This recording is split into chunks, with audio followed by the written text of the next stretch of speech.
Esteemed Justice Chandru, Thiru Muthukumar Swami, Thiru Shanmugam, Thiru Vairavan, and friends.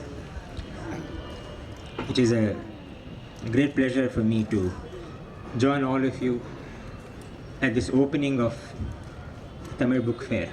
I congratulate the Tamil Book Fair and all the organizers on their initiative to overcome the obstacles placed by nature, and even more by nature, by human beings in organizing this function. The floods that came were not so much the work of nature, though they have been described as a natural disaster. They were not so much the work of nature as the work of blind development processes, the processes of development which convert a city into a concrete jungle, which obliterate all the waterways and the marshes. That is what caused the flood in Chennai. Overcoming that, the people of our city have not spared themselves in returning to normalcy and bringing the city itself back to normal rhythms. And of that, this book fair is a great example of how we are not to be defeated by our own mistakes, by the way people maltreat nature and the natural resources of our state, our city, and indeed of our country. One of the great resources of our city and of our state, of Tamil Nadu, of Tamil literature, of Chennai, is the intellectual resource, the resource of a free mind, of free expression. That resource has had a great tradition. It goes back centuries, and in recent times has been greatly strengthened by the left, which is so powerfully represented today in the presence of Thiru G.R. Sir and many others representing the left tradition, which has believed in intellectual responses to any given situation, especially socio-political and socio-economic. Leftward publishers in Delhi are one of the great examples of such publishing. And Tamil Nadu has several examples of left-leaning publishing. Apart from left-leaning publishing or the publishing of the left,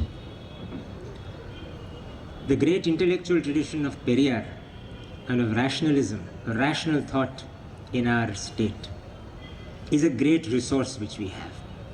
I will take just a few minutes of your time to share a few thoughts on the subject.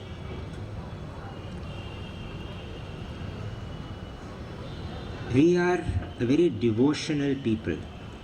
There is a lot of natural devotionalism and piety among us in Tamil Nadu. We like to go to temples, we like to worship different gods and goddesses and deities, and we support several religious and spiritual organizations with a natural devotionalism.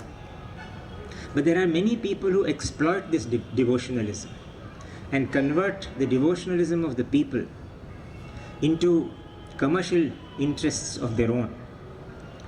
We have to guard against that. I am afraid the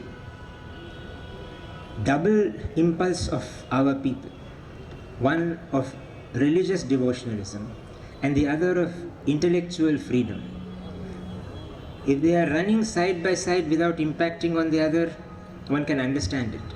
But sometimes the opposite happens. And I fear that in recent years, extreme right-wing religious fundamentalism, and not necessarily of one religion alone, of all kinds, religious fundamentalism has been posing a great threat to intellectual expression, intellectual freedom, and rational thought, and therefore writing and literature and publishing. Now, I would say that this has been very difficult for them to do in our state, in Tamil Nadu, because we have had Periyar, we have had Ariyar Anna, we have had the left. It is difficult, but still it is being tried. And they enlist several forces And what is their purpose? Their purpose is not to enhance religious feeling. Their purpose is to enhance religious division and to enhance social friction, and thereby to become more powerful politically. This is their sole agenda. And I have to today say that the great tradition of freedom of thought and freedom of expression in our state received a great setback in the way Perumal Murugan was treated. Now, his novel could have been objected to on intellectual aesthetic ground. They could have said, I don't like this novel. That is not what happened. The way he was hounded and made to almost commit literary suicide is not something which one expects in our state. And we have to constantly resist all that has been happening in that manner. We have more recently had the example of Kovan. How can that simple writer of songs and singer have been subjected to such intolerance?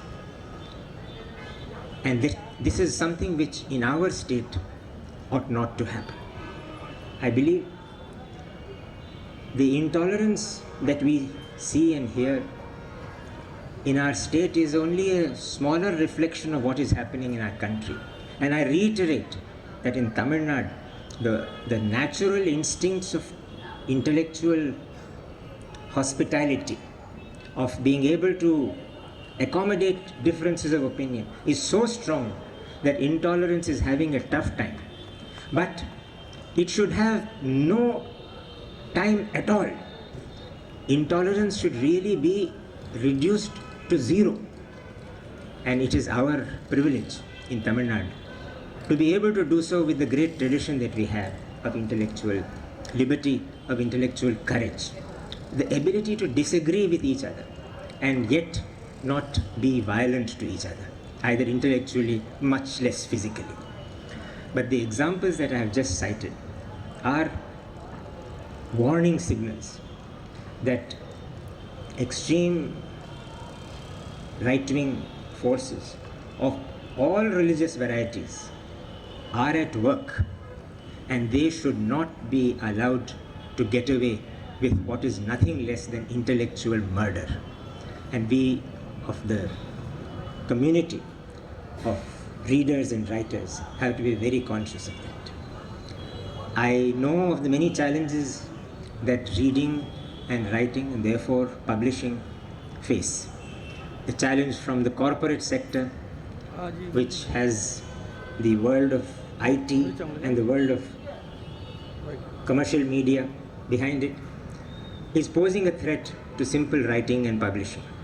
And yet, look at the way our writing and publishing thrives. It manages to keep its head above water, and not only to do that, but in fact do very well for itself and have a great reputation for itself.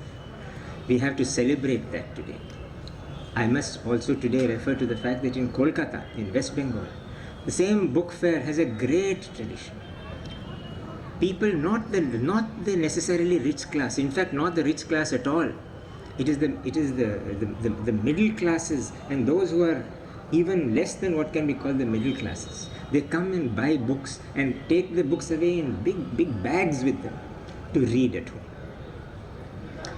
Why is reading so important?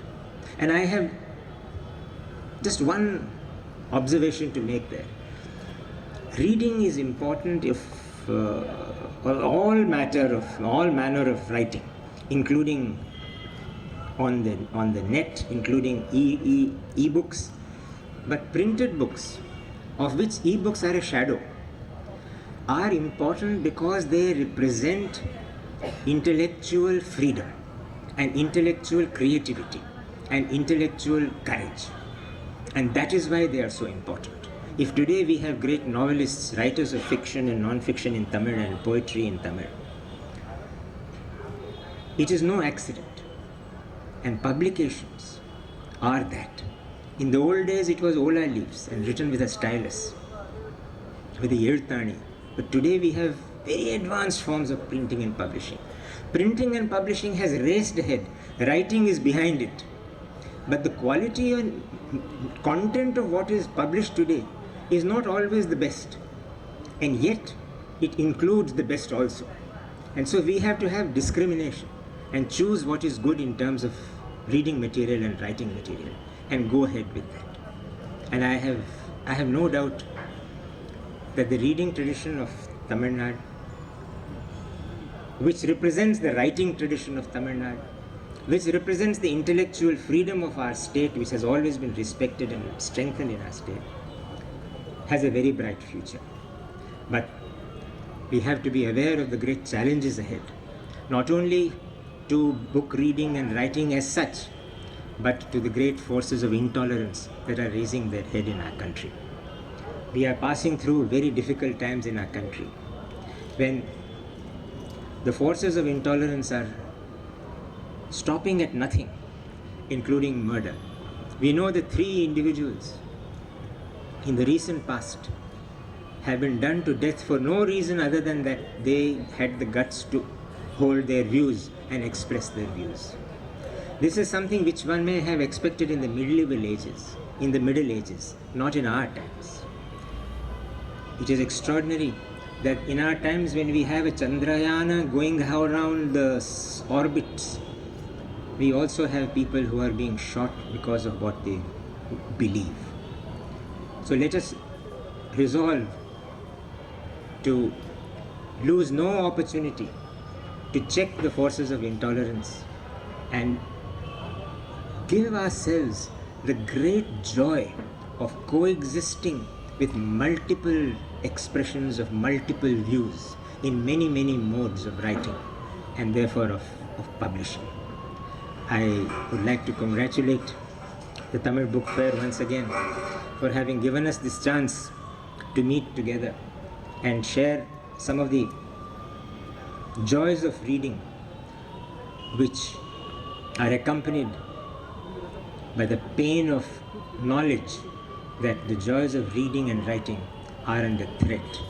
But they are under threat only to be put in their proper perspective by all of us, lovers and readers of free expression and free thought.